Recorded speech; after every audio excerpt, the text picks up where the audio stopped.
Welcome to Around the Campus podcast. And today we have Jennifer, who is from our Florida campus. And Jennifer, where are you at right now? It looks like it's nice and warm down there in Connecticut. We have snow on the ground. So, Yes, I'm at Wellington, Florida, yeah. here in West Palm Beach area at my clubhouse. All right. Well, welcome to Around the Campus podcast.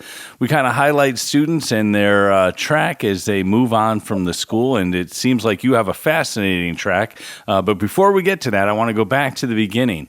What made you think about broadcasting in general as a career path for yourself? So I had my own podcast for a while. At first it was called Let's Talk WNBA, Yep. but felt like I needed to sharpen my interview skills. And I also felt like I wanted to learn more about podcasting because I was doing podcasting through my phone. Mm-hmm. On the iPhone, they have voice memo. Yeah. So I will record all of my episodes through voice memo. I knew nothing about Adobe Audition or anything like that. Right. So I'm like, okay, I want to professionalize my podcast because right now, it's not perfect.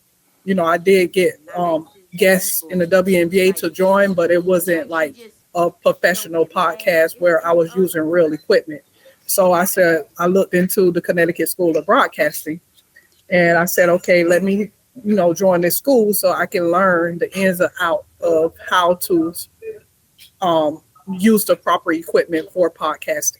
All right. So you walk into the campus. I presume you met Jim York, and Yep. He took you around the school. What did you think of it when you first came in?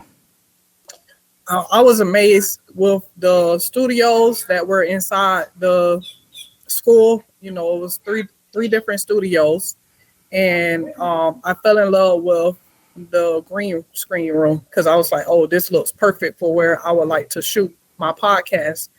And, he told me about the school and how the professors, they teach you everything you need to know to get out into the profession, and all of the instructors actually work in radio and work at news stations, and you will be trained by professionals. So that's what drew me in. Like I said, okay, yeah, this is something I need to do.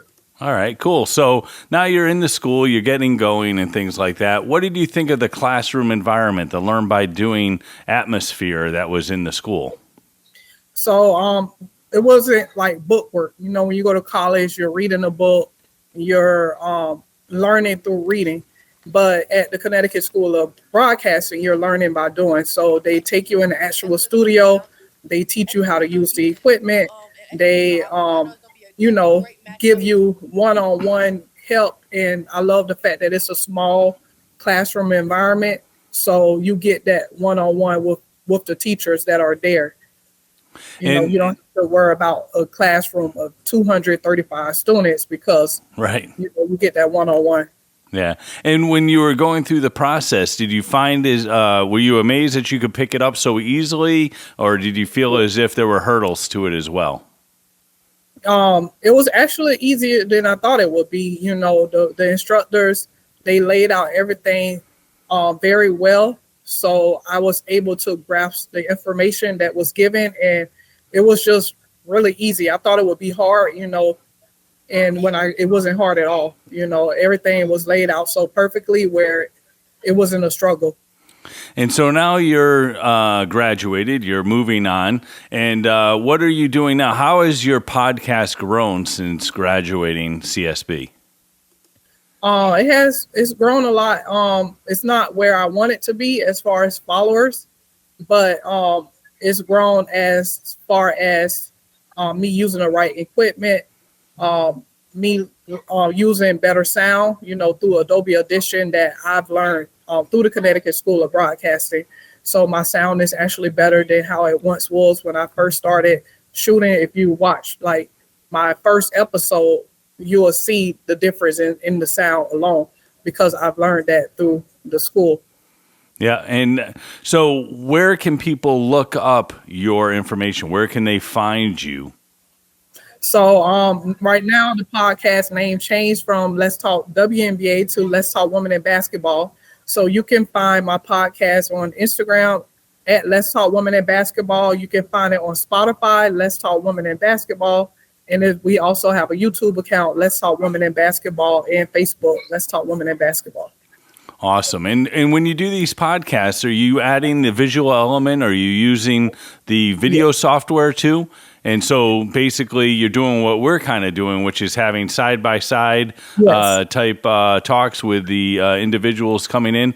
Do you have somebody else that's operating what we call the OBS system? Like today I'm doing everything, so I'm actually switching between the cameras and everything else. So are you switching between all the cameras, or do you have somebody else that helps you with that? So what I do, I shoot the interview through Zoom. And after I'm done with the Zoom interview, I go into OBS and I add my graphics and my own edits. I edit my own podcast. I don't have anyone helping. So I do everything. I pre-record and then do my edits later. All right. And all the people that you're interviewing, are you having them share this this stuff? Yes. Yeah. So most of them repost it on their page. You know, I had former WNBA player recently on the show. Her name is Andrea Rowley, and she reposted my podcast on her page, the interview I did with her, and that's how I gained a few followers. And then I also had one of the highest paid college athletes, as well as a rapper, Flau'jae Johnson. She currently plays for LSU. Oh, okay. And she's a well-known rapper as well. I had her on the show, and she also reposted my podcast and shared my interview that I did with her. Yeah. So I gained followers through that. Well, I can imagine that she has a lot of followers, so that should have been a pretty good episode for you as far as people watching and also bringing attention to what you're doing, which I think is quite fascinating. So where do you see yourself going in the next couple of years with all this? Well, I'm hoping to get a job with the WNBA, you know, not really working on camera, but maybe behind the scenes doing editing for the WNBA, probably editing videos for a team, or actually the corporate office alone, just doing video edits and things like that. Not being in front of the camera, but more so working behind the camera. All right. And if you were to, somebody walk up to you and say, hey, how did you get your training and, knowing CSB, what would you say to them about a school like ours versus traditional college? So I would definitely tell them to join CSB because you get that one-on-one instructions. You don't have to worry about a large classroom setting.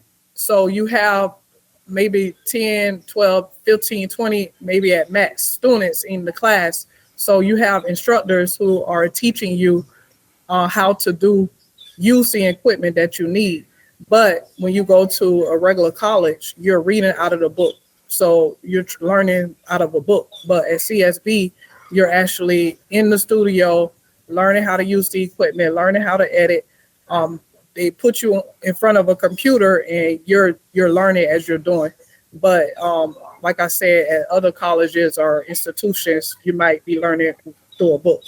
Yeah. So I would definitely recommend, CSB to anyone, especially going into broadcasting if you want to, because they have instructors who actually work for Fox, or have instructors who work for Channel 12 News, and have instructors who work for it was a radio station. I can't remember Eric. He worked for I can't remember the radio station he works for, but you're getting trained by individuals who actually work in the industry, so they know the in and outs of the industry.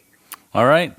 Well, hey, thank you so much for being a part of our podcast today. Thank you for taking a few moments out of your day, and hope you enjoy the weather down there. It's a lot better than it is up here in Connecticut. And good luck to you. I'm going to post some links within this podcast so that people know where to go and find you and stuff like that. And wish you luck in the future, and thanks so much. All right. Thank you so much.